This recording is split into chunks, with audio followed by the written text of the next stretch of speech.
Tak sempat dekati, pos TNI Perdamaian Gaza, pasukan AS dan Israel meregang nyawa di tengah jalan gara-gara jebakan bom.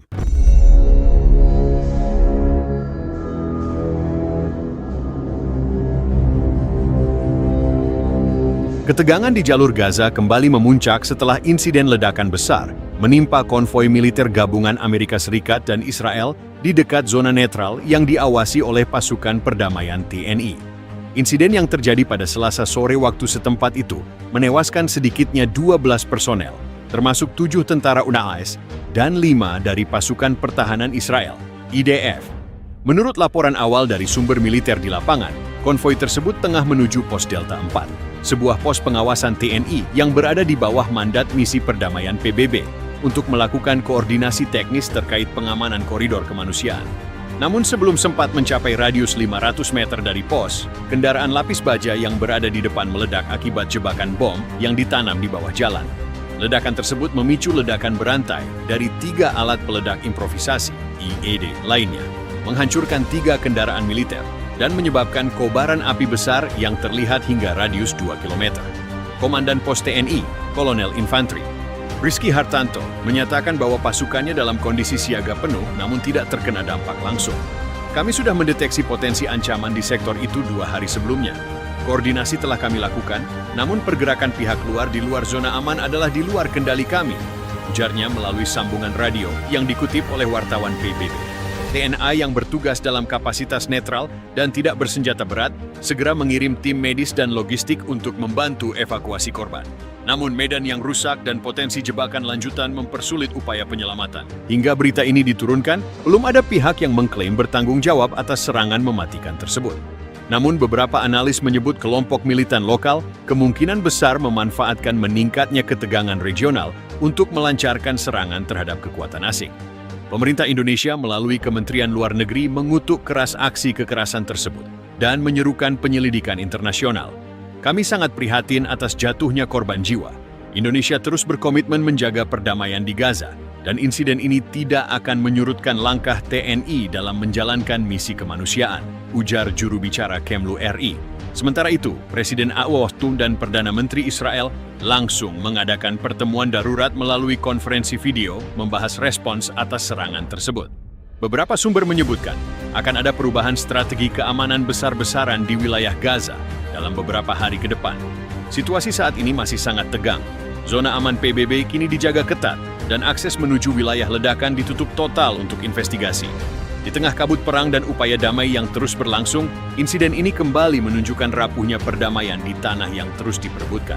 Menurut laporan resmi dari Komando Pasukan Perdamaian PBB, konvoi tersebut terdiri dari 4 kendaraan taktis lapis baja, 2 diantaranya milik militer ALS, 1 milik IDF, dan 1 lagi kendaraan logistik dengan personel penghubung.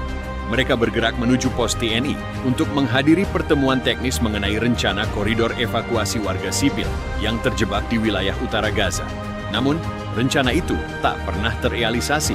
Ledakan pertama menghantam kendaraan depan konvoi tepat pukul 07.42 waktu setempat. Saksi mata melaporkan dentuman keras diikuti guncangan yang terasa hingga pos TNI. 2 ledakan susulan menyusul dalam waktu kurang dari 10 detik, menghantam 2 kendaraan lainnya. Api langsung menyambar bahan bakar kendaraan, menciptakan kobaran api besar yang menghalangi pandangan. 12 prajurit dilaporkan tewas seketika. 7 dari mereka merupakan tentara Angkatan Darat Amerika Serikat, termasuk seorang kapten intelijen. 5 lainnya berasal dari unit mekanis IDF yang baru saja tiba dari sektor selatan. Beberapa korban lainnya mengalami luka bakar berat dan segera dievakuasi ke pangkalan medis militer di luar perbatasan Rafah. Ledakan itu seperti gempa bumi kecil. Kami tidak bisa langsung keluar karena dikhawatirkan masih ada jebakan lanjutan, ujar Leda Ardiansyah, salah satu personel TNI yang berjaga di Menara Delta 4 saat dihubungi melalui sambungan satelit oleh wartawan fiktif media ini. Pasca ledakan, zona netral di sekitar pos Delta 4 langsung ditutup. Drone pengintai milik PBB dan pasukan koalisi dikerahkan untuk menyisir kemungkinan adanya jebakan bom lanjutan. Sementara itu, masyarakat sipil yang semula ingin mengungsi melalui koridor kemanusiaan harus kembali berlindung di reruntuhan bangunan. Gaza, yang tak pernah benar-benar damai, kembali ke situasi genting. Dentuman bom hari ini bukan hanya menewaskan tentara, tapi juga kembali memupus harapan bahwa perdamaian dapat dicapai dalam waktu dekat.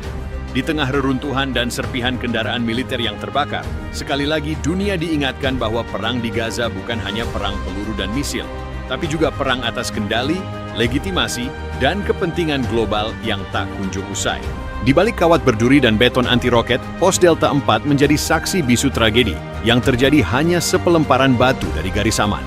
Sejak dideploy pertama kali pada 2023, TNI menjadi satu dari sedikit kekuatan yang dipercaya oleh warga sipil Palestina dan bahkan oleh pihak Israel sebagai penjaga netral yang tidak memihak, fokus pada distribusi bantuan dan penjagaan fasilitas vital.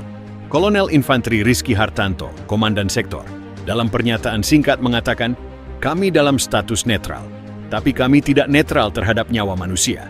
Kami siaga membantu siapapun yang terkena dampak kekerasan di sini." Namun, netralitas itu kini diuji. Para analis khawatir bahwa serangan semacam ini bisa menandai perubahan sikap kelompok ekstremis terhadap keberadaan pasukan PBB, terutama yang dianggap dekat dengan kekuatan Barat. Pasca ledakan, zona di sekitar Delta 4 ditutup total. Drone pengintai dari PBB dan sekutu ASUE kini memantau setiap gerak tanah dan bayangan yang mencurigakan.